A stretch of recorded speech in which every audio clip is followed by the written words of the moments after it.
குழந்தையை பற்றி கொண்டு ஓடுகிறான் அந்த மனுஷன். பின்னால பேய் மாதிரி ஓடறான். ஆனா 2 காலுக்கு 4 காலுக்கு எப்படி சமமா போட்டியிட முடியும்? குழந்தை ஆபத்துல தான் இருக்கு. அந்த கொடிய நேரத்துல பழைய நாய் வெறிச்சல் போட்டு ஓடி வந்து ஓநாயோட கொடூரமா சண்டை போடுது. ஓநாய் குழந்தையை விட்டுட்டு தோத்துட்ட மாதிரி நடிச்சு ஓடிடுச்சு. தன் பிள்ளையை காப்பாத்த உயிரையே பணயம் வைச்சு போராடிய அந்த நாய்க்கு உரிமையாளர் மனம் கசிஞ்சு போச்சு. வீட்டுக்குள்ள அழைச்சு அன்பு காமிச்சாங்க. அந்த நாய் அதன் நண்பனை ஒருபோதும் மறக்கல. அடுத்த நாள் விருந்தாளி கூட்டம். சுவையான சாப்பாடு நிறையா இருக்கு. பழைய நாய் ஓநாயை நினைச்சு கவலைப்பட்டாச்சு. சாப்பிட எதுவும் கிடைக்காம இருக்குமோன்னு சந்தேகிச்சு வீட்டை விட்டு ஓடிடுச்சு. அந்த ஓநாய் பசியோடு வாடும், உயிர் போயிடும்னு நினைச்சுக்கிட்டு இருக்கு. ஆனா இந்த முறை பழைய நாய் அதை விருந்துக்கு அழைச்சிருக்கு.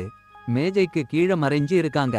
பழைய நாய் ஓநாய்க்கு சாப்பாடு கொடுக்குது, நன்றி காமிக்குது. ஓநாய் உற்சாகமா குறைச்சுது. அந்த குறைப்பு விருந்தினரை அதிர்ச்சி அடைய வைச்சிடுச்சு. எல்லாரும் ஆயுதம் எடுத்து மேஜைக்கு கீழ நோக்கி நிறுத்தினாங்க.